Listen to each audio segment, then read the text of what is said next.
ఆశ్చర్యకరుడైన యేసుక్రీస్తు ఉన్నతమైన నామంలో ప్రియ సహోదరి సహోదరులందరికీ కూడా నా హృదయపూర్వకమైన వందనాలు తెలియపరుస్తూ ఉన్నాం. అందరూ బాగున్నారా? ప్రార్థన చేస్తూ ఉన్నారా? వాక్యం చదువుతున్నారా? మిమ్మును మీ కుటుంబాన్ని దేవుడు దీవించి ఆశీర్వదించి బలపరచును గాక. ఆమేన్. చిన్న ప్రార్థన చేసుకుందాం. ప్రార్థన చేసుకున్న తర్వాత వాక్యంలోనికి వెళ్దాం. పరిశుద్ధుడా, ప్రేమ కలిగిన తండ్రి, మీకు వేలాది వందనాలు స్తోత్రాలు చెల్లిస్తున్నాం ప్రభువా.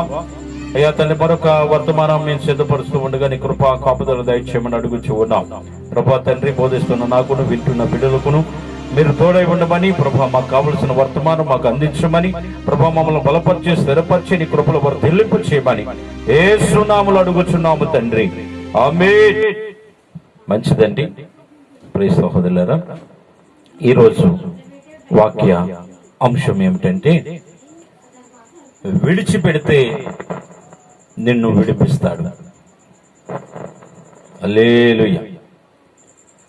విడిచిపెడితే దేవుడు మనల్ని విడిపిస్తాడు. ఏమి విడిచిపెట్టాలి, వేటి నుంచి దేవుడు మనల్ని విడిపిస్తాడు అనే విషయాలు మనం ధ్యానించుకోబోతూ ఉన్నాం. హల్లెలూయా. ప్రియ సహోదరులారా, చూద్దాం వాక్య భాగంలోని హెబ్రీయులకు రాసిన లేఖ 12వ అధ్యాయం 2వ వచనము, అలాగే 11వ అధ్యాయం 24వ వచనము, యోబు గ్రంథము 11వ అధ్యాయము 14వ వచనము. అయితే ప్రియ సహోదరులారా, సులువుగా చిక్కులు పెట్టు పాపమును విడిచిపెట్టాలి. వేటిని విడిచిపెట్టాలండి? పాపము. హల్లెలూయా.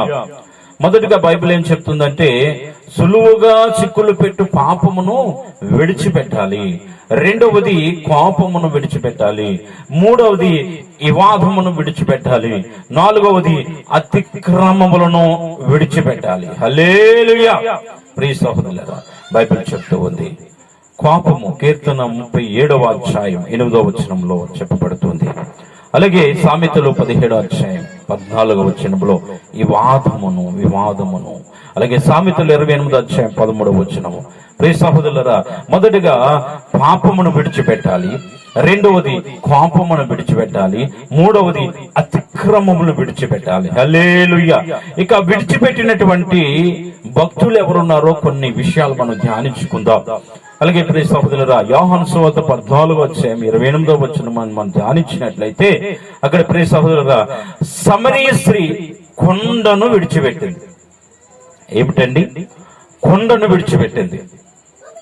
ప్రియ సహోదరులారా, సమరయ స్త్రీ ఆ మధ్యాహ్న కాల సమయమందు ఆమె వాస్తవానికి ఆ కొండ పట్టుకొచ్చింది ఆ నీళ్ల కోసం కాదు గాని ఆమెలో పాపమున్నది.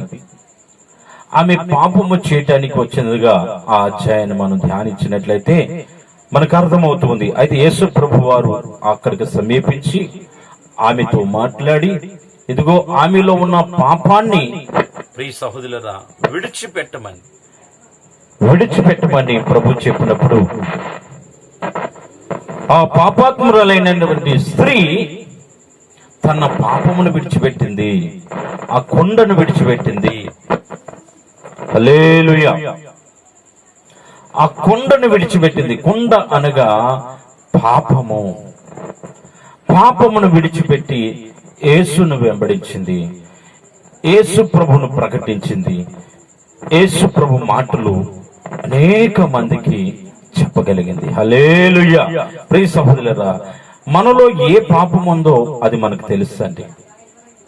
అది మనం విడిచిపెట్టాలి. అది పాపము. అయితే కోపము, అతిక్రమము, వివాదమును విడిచిపెట్టాలి. ప్రియ సహోదరులారా, యోబు యవ్వనస్తుడు. యోబు పాపపు వస్త్రమును విడిచిపెట్టి పారిపోయాడు. పాపము నుండి పారిపోయాడు. Praise the Lord. హల్లెలూయా. పాపమును విడిచిపెట్టాడు. హల్లెలూయా. ప్రియ సహోదరి సహోదరులారా, మరి నీవు నేను ఏమి విడిచిపెట్టాలో అది మనకు తెలుసు. విడిచిపెట్టవలసింది విడిచిపెడితే దేవుడు మనల్ని కాపాడుతాడు, మనల్ని రక్షిస్తాడు, మనలను ఉన్నతమైన స్థితిలోనికి తీసుకువెళ్తాడు. హల్లెలూయా. మనం విడిచిపెట్టవలసింది మొదటిది పాపమును, రెండవది కోపము, మూడవది వివాదము, నాలుగవది అతిక్రమమును విడిచిపెడితే, యోసేపు పాప వస్త్రమును విడిచిపెట్టాడు. పాపాత్మురాలైనటువంటి స్త్రీ ఆ పాపపు కొండను విడిచిపెట్టింది.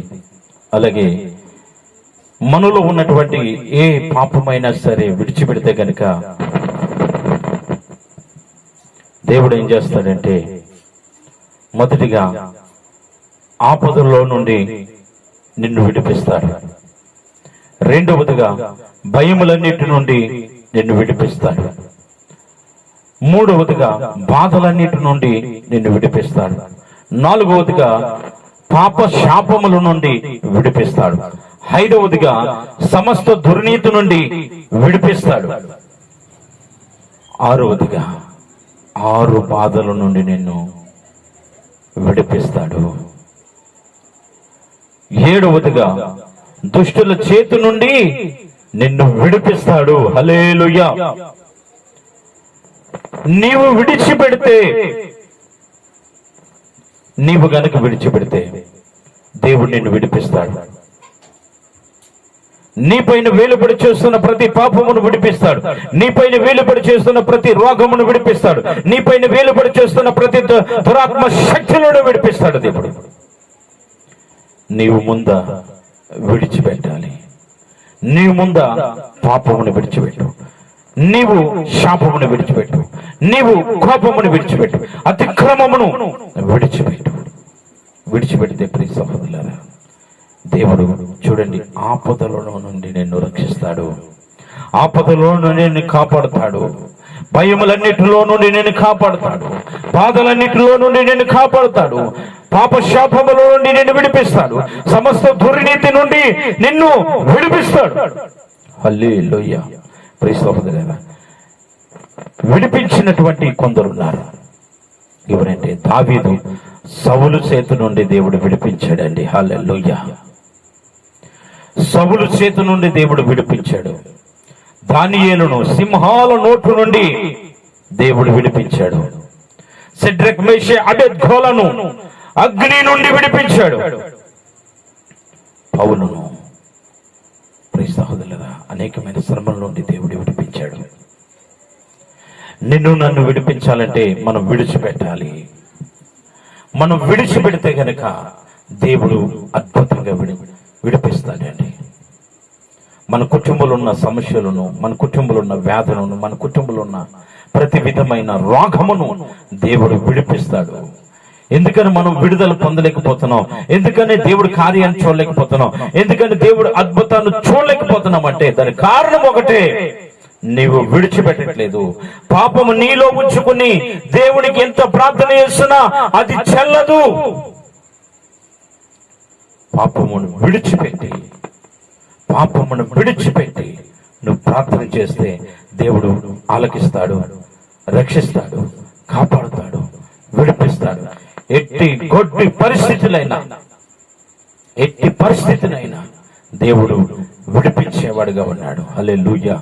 ఐగుప్తులో కలిగినటువంటి 10 రోగముల నుండి మరి ఇశ్రాయేలు ప్రజలను కాపాడిన దేవుడు అండి. ఐగుప్తులో రోగముల చేత, అంటు వ్యాధుల చేత, దేవుడు ఉగ్రత చేత అనేక మంది చచ్చిపోతూ ఉండగా ఇశ్రాయేలు ప్రజల్లో ఒక్కరు మరణం పొందలేదు. ఇశ్రాయేలు ప్రజల్లో ఒక్కరికి వ్యాధి రాలేదు. ఇశ్రాయేలు ప్రజల్లో ఒక్కరికి హాని కలగలేదు.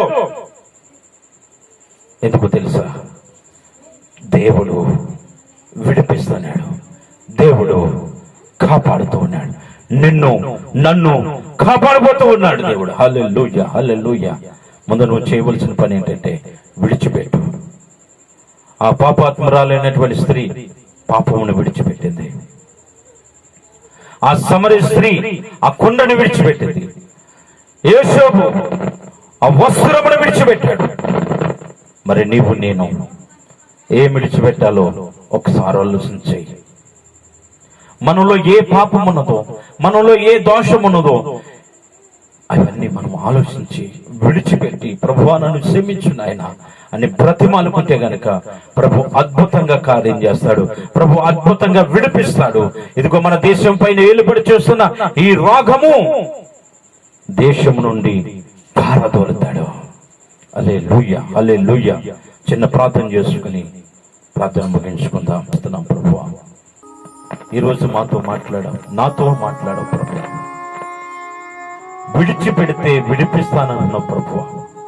అవునయ్యా, మాలో ఉన్నటువంటి నాయన పాపమును, మాలో ఉన్నటువంటి వివాదమును, మాలో ఉన్నటువంటి ప్రభువా అయ్యా తండ్రి అయిన జగడమును, మాలో ఉన్నటువంటి కోపమును, మాలో ఉన్నటువంటి అతిక్రమమును విడిచిపెట్టాలని వాక్యం చదివిస్తున్నాను నాయన. ప్రభువా, పాపాత్మురాలి స్త్రీ పాపమును విడిచిపెట్టింది ప్రభువా. అయ్యా సమరీ స్త్రీ కొండను విడిచిపెట్టింది ప్రభువా. అయ్యా తండ్రి యేసోబును అయిన తండ్రి వస్త్రమును విడిచిపెట్టాడు ప్రభువా. అయ్యా తండ్రి కరువు నుండి తప్పించవు నాయన. కరువులో తండ్రి ఉన్నతమైన స్థితిలో పెట్టిన దేవుడవు. యేసోబును ఉన్నతమైన స్థితిలో పెట్టిన వాడు ప్రభువా. ఆపదల నుండి కాపాడావు, కరువు నుండి కాపాడావు, అయ్యా సమస్యల నుండి కాపాడావు. ఆ రీతిగానే ప్రభువా మమ్మలను మీరు నాయన ప్రభువా ఈ సమస్యల నుంచి విడుదల కల్పించి, ఈ వ్యాధి నుంచి విడుదల కల్పించి, రోగముల నుండి విడుదల కల్పించి, కుటుంబ సమస్యల నుంచి విడుదల కల్పించి, అపవాది క్రియల నుండి విడిపించి మమ్మల్ని సమర్పించమని నీవు తోడై ఉండమని ప్రభువా మా దేశాన్ని వేలుబడి చేస్తున్న ఈ కరోనా వ్యాధి లయపరచమని అడుగుతున్నాను. మమ్మను, మా కుటుంబాలను, మా గ్రామాలను అయ్యా తండ్రి, మా రాష్ట్రం, మా జిల్లాలు, మా దేశము అయినా ఈ కరోనా వ్యాధి రాకుండా నీవే విడుదల కల్పించమని ప్రభా, సురక్షితంగా కాపాడమని, రక్షించమని యేసు నామములో అడుగుచున్నాము తండ్రి. ఆమేన్. Praise the Lord. మీ అందరికీ కూడా ప్రభు పేట వందనాలు. మిమ్మును మీ కుటుంబాన్ని దీవించి ఆశీర్వదించి